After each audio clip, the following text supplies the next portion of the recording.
Hey everyone, welcome to Catalyst Energies. My name is Dee. Thank you for joining me. I am so grateful that you're here. Welcome to the Daily Medicine Transmission for Tuesday, March 29th, 2022. So welcome back. Everyone, if you're new here, welcome. Thank you for being here. Special shout out to the Starseed Fellowship and those who are monthly subscribers through Subscribestar. Your new moon forecasts for your sign are coming very soon. If you've already booked the How Can It Bloom seasonal forecast, that's also coming very soon. And I'm going to have to expand time somehow to make it all fit before Friday. So, and speaking of Friday, we're going to talk about some really incredible solar weather that has just transpired that is expected to have much more of an impact on us by Thursday and Friday with this new moon in Aries, with Chiron, with Mercury involved. It is about to really pop off. And so our moon is in Pisces.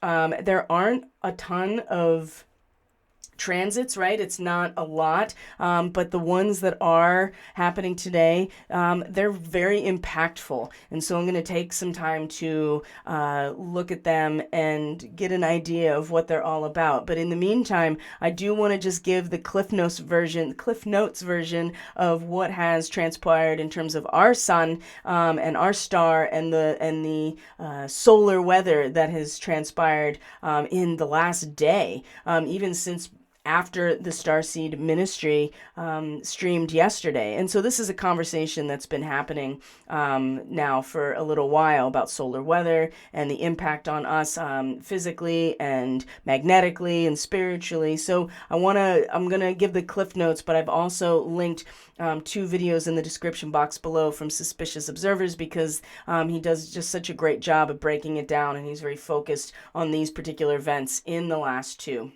And he talks about the biological impact when, the geomagnetic impact is very, very low, which it did get very low. And we'll look at that. And what did it talk about? Cardiac issues, psychological issues, right? And yesterday was very, very tough emotionally. Lots of reports of grief being released or anxiety or anger. So that has a magnetic and energetic correlation with solar weather and radiation from space, and of course and we have an impact on it as well, and our reaction, our response to it from our hearts and from our own field is also has a big impact. So I'm just going to give the Cliff Notes, right? And you can check out that, and there'll be more information I'm going to share on Telegram. So that's the Catalyst Energies social media hub. So if you're not on there and you want to be part of something like that, link is in the description box below. This is astronomy picture of the day. This is Venus. This is Mars in Aquarius. We do still have a lot of strong Aquarius because Saturn is here. Asteroid Juno is here. The moon was here yesterday. This all, they all came together. And even very early this morning, Saturn and Juno finally came into their exact conjunction, pretty much at the same degree that they all were with Venus, including the moon. And so this Aquarian energy about the idealized, spiritualized, collective consciousness and the human civilization at its full cohesion is still very, very strong right now. And drawing our senses, our feelings, our value and worth, and our output at the same time. Remember, Venus and Mars were together at 0 degrees Aquarius not that long ago. They came into an exact conjunction. So that was a moment, in the very beginning of March. That was the moment of consummation of this idealized and spiritualized, right? Completely humanitarian and held together through love and through love and a sense of common purpose. This is the relationships that Mars and Venus, in a very, like I said, in a very palpable and accessible way. Mars is the output of our ego consciousness and asserting our subjective experience of as a life, and Venus is the space in which that is created, right? Venus is the morning star, but it's also related to Taurus, so it's beauty and harmony and the fertile nature of our planet and the soil. You came together in Aquarius, so it is growing, right? It takes some time for the seed to actually activate. And so Saturn and Juno and the moon, I mean, it just made it that much more intense yesterday. And then all this solar weather. So let's actually look at that. First, I'm going to show you uh, we just look at the Schumann yesterday, even into today so far. It's not super loud, but it's active. You can see it moving, and even late last night into very early this morning. You can see a coordinated amplification at some point. So if we even scroll down just a little bit, you'll see, of course, the activity is still, moving around. There's still variability, there's still activity, there's still disturbance in some way. And this is the quality, and this is the frequency itself, the pitch. So we do see that there are things happening, even though we also can identify that the KP index, for instance, as I'm going to show you,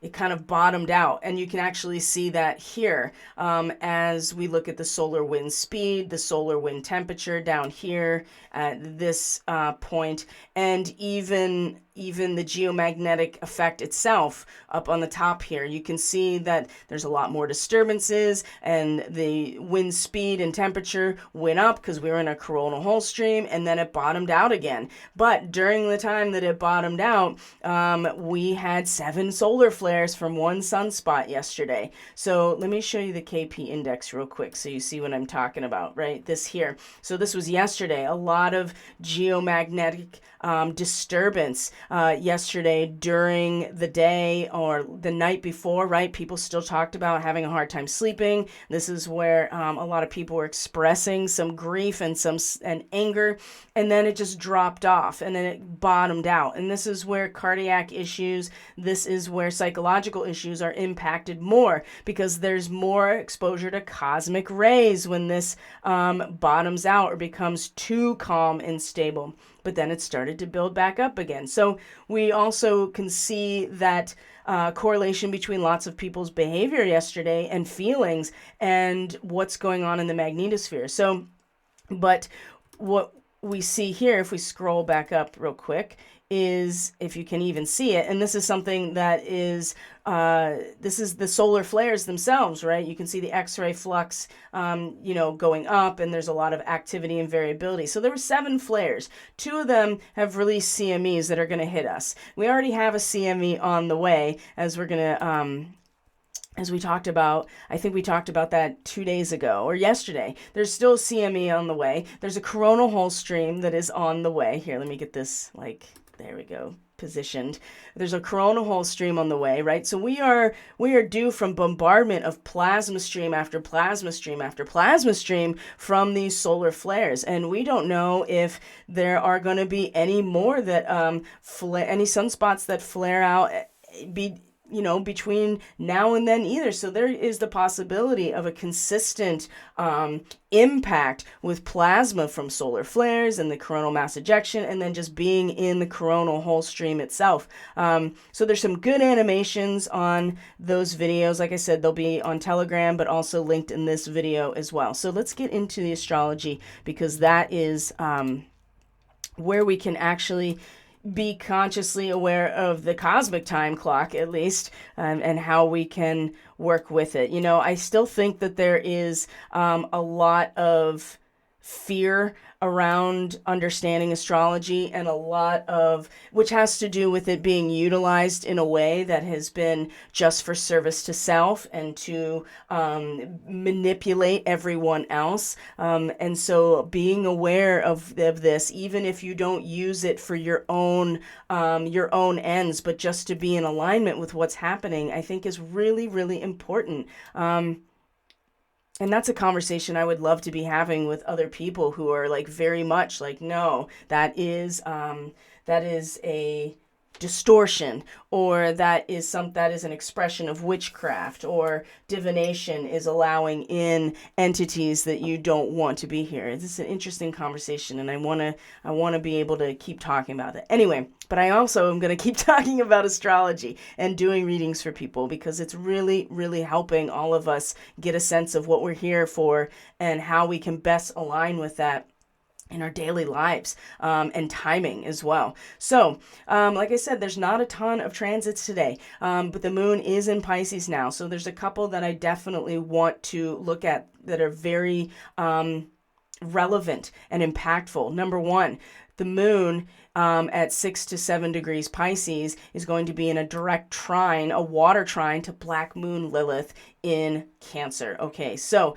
number one, this degree of 6 to 7 degrees Pisces, this is directly opposite Alpha Draconis. This is a Draco activation, and it's opposite. So it's pulling on and creating a tension with the innate frequency or resonance of the Draco starseed, okay? And so if you're a Draco starseed and you've had a reading with me, then you know about this, and I talk about it a lot, because it's important for the Draco starseeds to be aware that they are, and be aware of what that means and how they can best work with it, and if it's karmically related to their life now and how it's been in the past. So this is opposite Draco. This is your conscience, right? This is to thine own self be true. So if you are aligned with your divine blueprint, if you're aligned with using the wisdom of the dragon, the serpent, of the Draco, whatever that means to you, in a way that's for healing, right? And I have a thesis that is starting to develop about Jesus and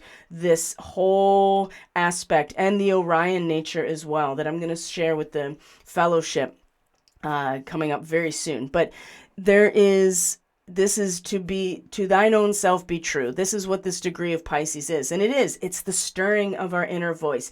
It's the conscience on our shoulder. If you want to think about it that way. So the moon in Pisces, I think we've had a really great opportunity right now. At least it feels to me like to just disperse of ourselves.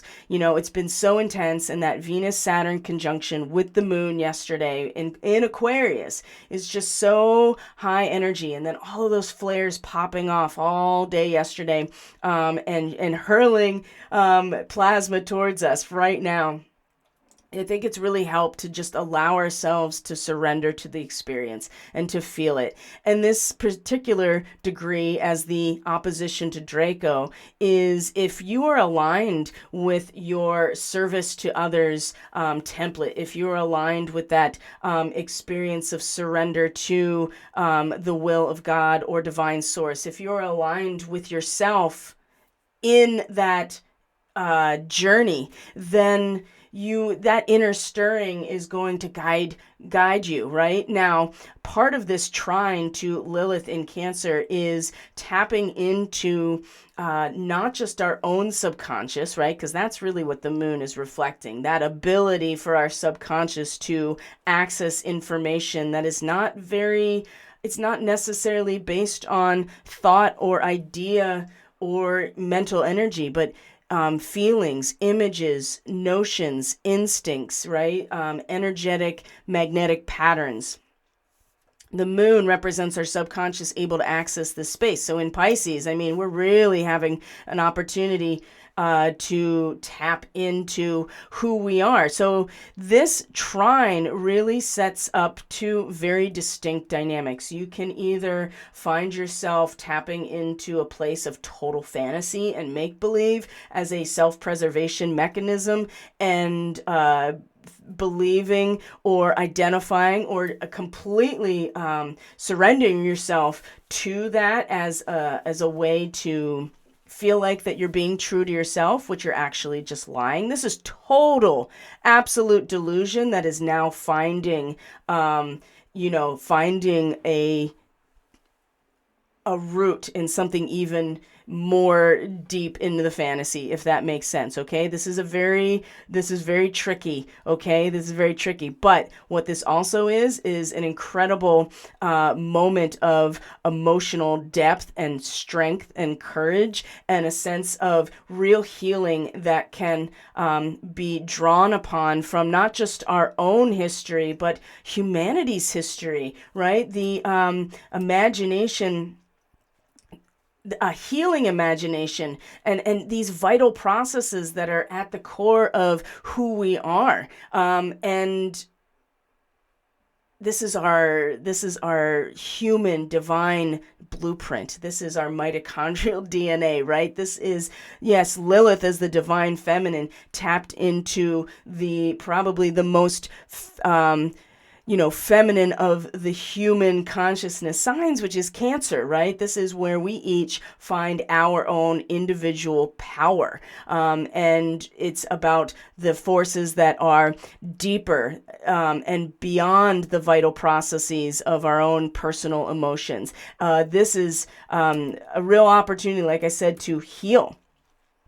And it's this trine today with Draco. So this could be either, like I said, a complete retreat into a fantasy because the conscience cannot be heard or is being ignored or is, diffused into an experience of propaganda or delusion, or this trine today is utilizing the service to others pathway, the Christ and Jesus pathway, to take that wisdom, that Draco wisdom, for healing, right? There's a reason that the snake is, part of the caduceus and part of our healing, and part of the medical establishment as, official institution for all of for all of the things that are going to lead to its failing, which is, basically using it to control humanity as opposed to set us free and align us with our own healing potential. But there's something about the serpent and the dragon energy too that is very deeply connected to the natural energy for healing and wisdom. So if you have Draco in your chart, just know that this is like somewhere where you get to kind of not step forward, but tap into very intimately and very directly to your own healing potential. And this depends on where you find Cancer and Pisces in your chart. But this is definitely in the feels, my friends. Deep, deep, deep, deep feels. And people get lost in the weeds, yo. And that is also a real strong potential with this. Now, the other thing is that the moon, let's move forward. So this is like noon Eastern Standard Time. We move to this evening or late afternoon, and the moon is going to come into a sextile with Uranus. So I had one of those experiences last night or early this morning at like 4:30, where I just woke up, and what I experienced was, just the overlay of this transit, right, about Uranus and the moon. So Uranus is the trickster. It is that trigger of self-renewal, some sort of crisis. In the material aspect, of course, we're talking about intrinsic value, worth, currency, resources, material resources, the actual physical world that we put our feet on every day. This is what Taurus represents. And so this particular degree as well of Pisces is where we had our new moon. So we're in a balsamic phase very soon. Like we're coming into, we're at like 9% luminosity today, I believe. Let me check my... Yeah, 9% luminosity. So we're getting very dark with our moon in Pisces. Again, this is where people can get really lost or just not know which end is up. But it also is right now an opportunity to kind of reestablish or just remind ourselves about how this new moon started, which was a very Syrian starseed activation. This was about aligning ourselves with a symbol that represented being an instrument of divine will or divine source, right? Something that represents the will of God moving through us with the thrusting of the sword, so to speak. So it's about the mind in particular, the swords representing the mind or the intellect, but it's us and our own intellect and our mind being able to be that tool or that agent. And so the moon crosses this point and makes a sextile to Uranus, remembering or at least feeling into. It's not going to be as obvious with without the sun involved, but with Uranus, it is the opportunity to make the best of these very unsteady times with Uranus and Taurus, and in particular when it comes to the baggage that is required of us to carry when we want to gain things. So it depends on what we want to gain. What is it that our ego consciousness wants to hold on to or to gather in? It's a natural part of being in material form. We have to learn what this means. It also does represent that we are carrying baggage. When we want things and we want to gather things and acquire material aspects, that means we have mass to carry. And Uranus is not very, Uranus is going to constantly shift things around. So we're dropping stuff, or, our consciousness is not able to hold all of the baggage that maybe our higher consciousness, our collective third eye, perhaps is not able to hold all the baggage that each individual ego consciousness is trying to carry. But this sextile with the moon and Uranus is how we can take that glitching and upheaval right now and to use that energy, or to invest that energy into where we each are individually, and how we're feeling into what this whole new moon cycle began with. Are we, I would say, are we actually fulfilling that intention? How has it grown, right, as we are ending this cycle? And maybe Uranus is going to shake things up for us in order to give us opportunities to kind of, pay attention, or to go back and take stock emotionally or intuitively. So it's not going to be, again, it's not going to be nearly as obvious because the moon is dark. It's in Pisces. It's like being in the dark ocean, right? This is not very obvious around us. And then there is some sort of massive upheaval or some type of psychological or social crisis or material crisis that erupts, that then gives us an opportunity to see this, or to feel into this, or to do something with it, or to just acknowledge if we've gotten where we intended, or how that seed has actually grown so far. So I do sense that there will be some like, whoa, and it'll be, oh, okay, so have I become the symbol, right? How have I grown into and developed into this particular symbol of courage and of acting in accordance to divine will, or my own sacred blueprint, right? And so again, there may be some feels along with this, but I also get a sense that there will be kind of like, whoa, oh, I didn't expect that, Uranus, but it reestablished what I'm doing in the first place. So again, Syrian activation, that really strong Draco activation when it comes to healing. And I'm looking forward to actually developing this thesis right now about all of these elements. So that's the transmission for today, my friends. Short and sweet. So if you're interested in this How Can It Bloom seasonal forecast, you can go to catalystenergies.net. It's in the description box below. You have an option to book it right from the homepage, as also as getting on the mailing list, so you can know in the future when I'm doing reading sales or any special reports or anything like that. So everything you need as well is in the description box below, all the links that you need to any resources having to do with Catalyst Energy. So thank you so much for being here. I truly appreciate each and every one of you. Take very good care of yourselves today. And I'll see you tomorrow for the Daily Medicine transmission on Wednesday the 30th. Take care, everyone. Bye.